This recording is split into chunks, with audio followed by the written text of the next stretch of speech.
And welcome back, guys. I have Quinton here from Pony Trap. So tell me, what's Pony Trap all about, Quinton? Pony Trap's a band. My degree's in music. I play viola. I actually have classical music training. My wife plays cello, and we could just never find the right drummer. And it's as simple as that. So and you have a member right back here, and this is one of his members on his band. And can you tell me, because we got some shots of it playing. Nice. And or is it a he, or does it have? I guess he's a he. It's a default. I actually a little girl came by earlier and she was like, "What is this?" And I said, "Well, he's a robot drummer." And she said, "Why can't robots be girls?" And stormed away. And I was like, "You got me there. You totally got me." But he's a he. He just is. So his name is Dot Man. Cool. And this is something you make? This is at Maker Faire? Something we make.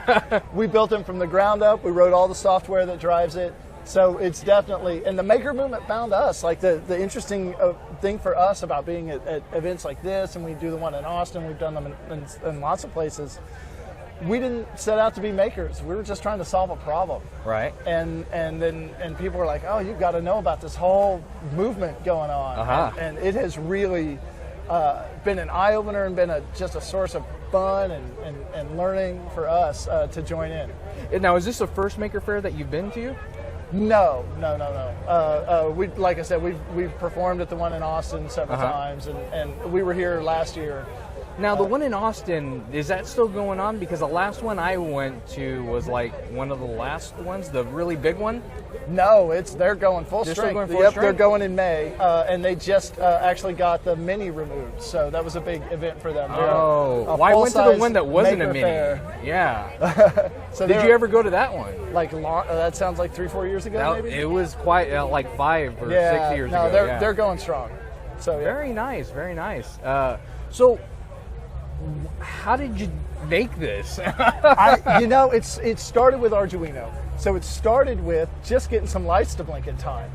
So in case y'all don't know, could you explain what Arduino is? Absolutely. Arduino is a programmable chip that's meant for artists and non-technicians to be able to get your hands on, make things move, make things light up, to turn software into physical reality is really what Arduino does best. And that's and like I said, it's easily available or easily accessible to people like me who aren't necessarily engineers, just people who want to try and make a thing happen. Right. So it's I bought mine at Radio Shack. Loving Radio Shack. I love that they're still together. It scared me when they almost closed. But yeah, so we got an Arduino. I programmed that to just make some lights blink, and then I was like, all right, make them blink in time. And then turn a motor on and off in time. So we've got some videos up on our YouTube where you can see it's just a little motor going zit, zit, zit, zit, zit, but it's playing music. Very nice. And then, and then it's all about scale from there. It's just about making things bigger. So I see some of the stuff on here. So what are some of the things that you use to make this all happen? Absolutely. Like one of our big deals is about off-the-shelf parts. There's not a thing on here that's custom made. These are pickle buckets, right? They're just standard white buckets. We got them. I got those from and most of the hardware from Home Depot. We love Home Depot.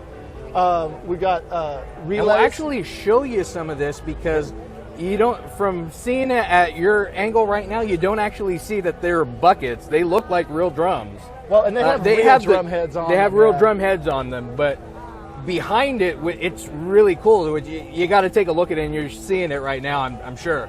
But that's really cool. I mean, who would have thought to make a drum out of? Well, I've seen it happen, but not with heads. Right.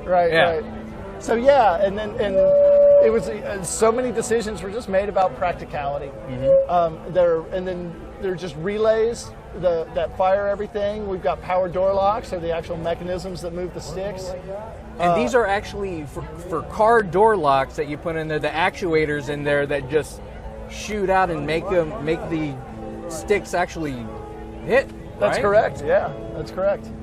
And that's it. It's a very simple mechanism. Our software, it actually reads music, so we write it in notation. Our custom software grabs the file that notation's stored in, turns that into ons and offs, and then it's serial communication from there. So it's sending actually ASCII codes to the Arduino. Yeah. Arduino fires little switches called MOSFETs, and then the MOSFETs fire the big switches, which are just electromechanical relays, like just a car part, literally a car part. And that relay is what opens up the car battery. And so the connection is actually through USB? Or yes, it is. Yep, it's USB serial communication. So the laptops are really doing the heavy lifting. Arduino is the keystone that made it happen, but our Arduino isn't actually doing a ton of work in this. Right. It's just passing. It's just passing in and say, hey, fire off, and it's totally a traffic hit manager. the drum. Yeah. So I see that you have some 3D printed aspects here as well. We do, yeah.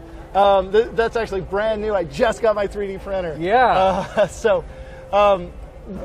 The funny thing about that, I wanted a little bit of flam. Part of building a robot drummer is that it tends to be really robotic. So one of the things that we've learned over time with I call them our big units, even though they're smaller, but they're louder. Our other units is that if the beat's too precise, it just sounds like a complicated metronome. Right. So we have to build in enough controlled chaos that it feels musical. And so what these 3D printed parts are about, we've got these sticks, one of them's just loose. And so it flams, which means it doesn't hit at the same time. It's a drum term that, they kind of 1-2, 1-2. But not super precise because that sounds mechanical, right? So within a range. So the 3D printed parts are little harnesses to make that happen. And the fun thing for me about the 3D printer was like up until I got this, and it's seriously, we're talking weeks that I've been playing with this thing. Up until I got it, one of the things I would do is to make a part like that, I go stand in the plumbing aisle at the Home Depot with about 12 different things. Wow. Right? Kind of what can I cut and screw and bend and to make that part? Now with a 3D printer, I can just be like, I need a thing that looks like this. I need a square with a circle on one end.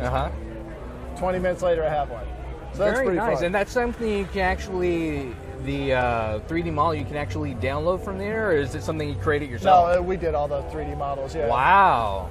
So, like, from start to finish, like almost from scratch, this has all been completed here, and it really sounds awesome. It's really cool. But thank you, Quinton, for talking with us. Thank you, Vince. We and really appreciate it's Pony Trap again, so check them out on their Facebook. How can they get a hold of you? PonyTrapMusic.com is our website. Okay. So you can find us pretty easily on Facebook or Pony Trap Music. All right. You heard it from him. I'm Vince. Geek out, SA.